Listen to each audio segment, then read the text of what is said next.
friends, I'm Erin, and this is Erin Go Live. This is my June TBR, or June pile of possibilities. I could certainly add more to this group if we're talking pile of possibilities, but for now, I'm going to go with what I think is reasonable because I have some chunkers on here.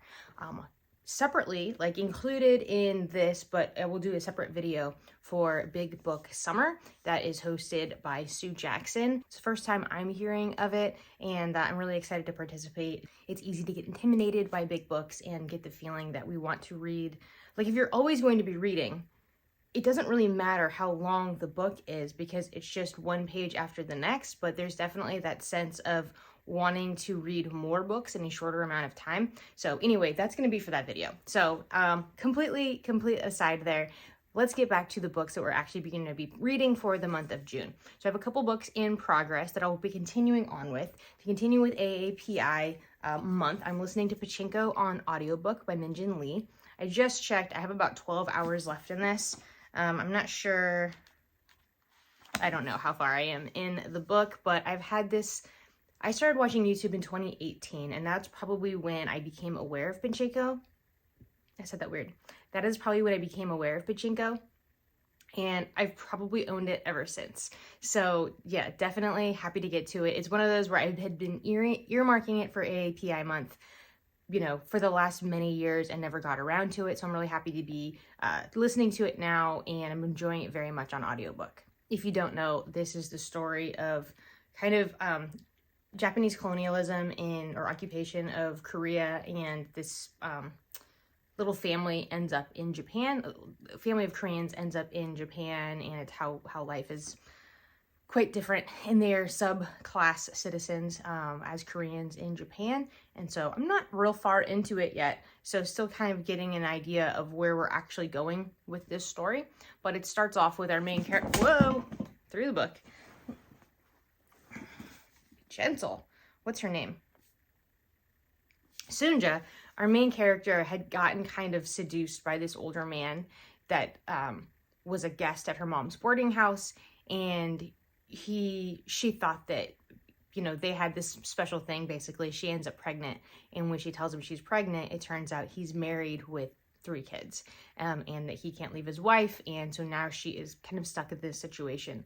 And then she has this other character comes along and really likes her and wants to kind of do best for her. He's a Christian minister, and together they end up going together. They end up going to Japan, and that's where they will have their baby and start their family together.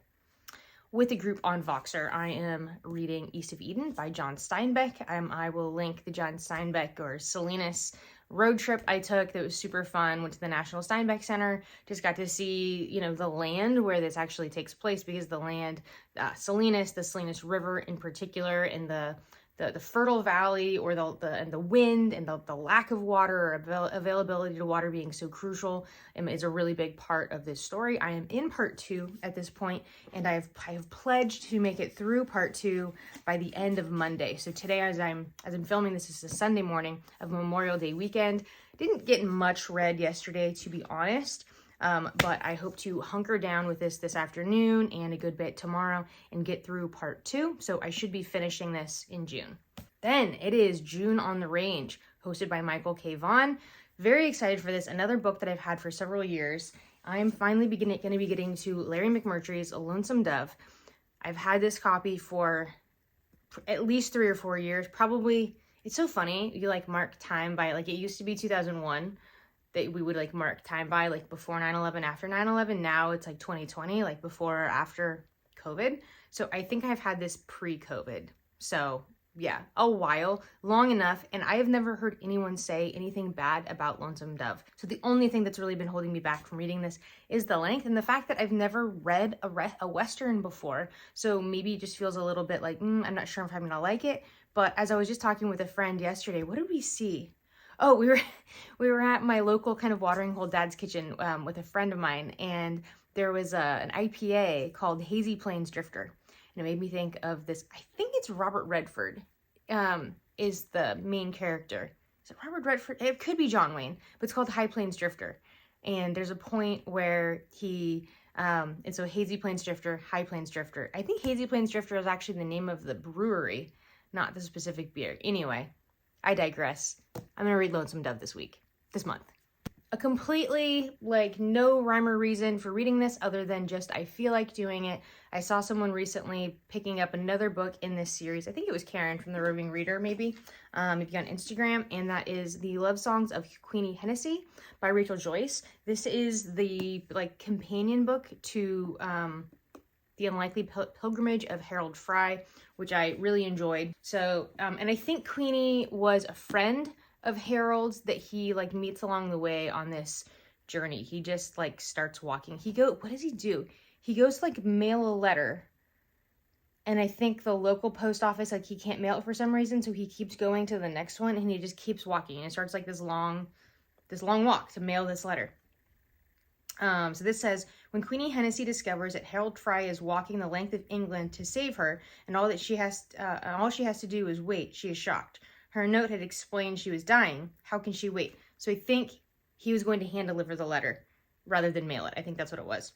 A new volunteer at the hospice suggests that Queenie should write again, only this time she must tell Harold everything. In confessing to secrets she has hidden for 20 years, she will find atonement for the past. As the volunteer points out, even though you've done your traveling, you started a new journey too. Queenie thought her first letter would be the end of the story. She was wrong. It was the beginning. So it was just really, like, sweet, endearing writing style in Harold Fry, and I imagine that is going to continue on. I know this is, again, one of those books that I've never heard of anyone who's read any of these Rachel Joyce books who didn't really enjoy them. So it just seems like a nice, happy summer book to be reading. Finally, another book that's just kind of, I'm reading it just because I want to read it. This was a library book that I picked up. This is Ayobami Adebayo's A Spell of Good Things. This, I think, takes place in Lagos, if I remember correctly. When is this due back? May 10th, due back 5/31. Dang, that's in like 2 days. Okay, I need to recheck that out. I am terrible with library books, getting them back on time. So I need to recheck this out. Without reading the blurb on the book, this does take place in Nigeria. There's, I think, a young boy and a little bit maybe older but young woman. And it's like a class, the haves and the haves not kind of story in Nigeria. The ring light is making bad shininess there, but A Spell of Good Things by Ayobami Adebayo. So these are the 5 books that I plan on reading in the month of June. I'd love to know if you've read any of these books. Are you participating in June on the Range? If so, what are you reading? Do you have a TBR specifically for June on the Range?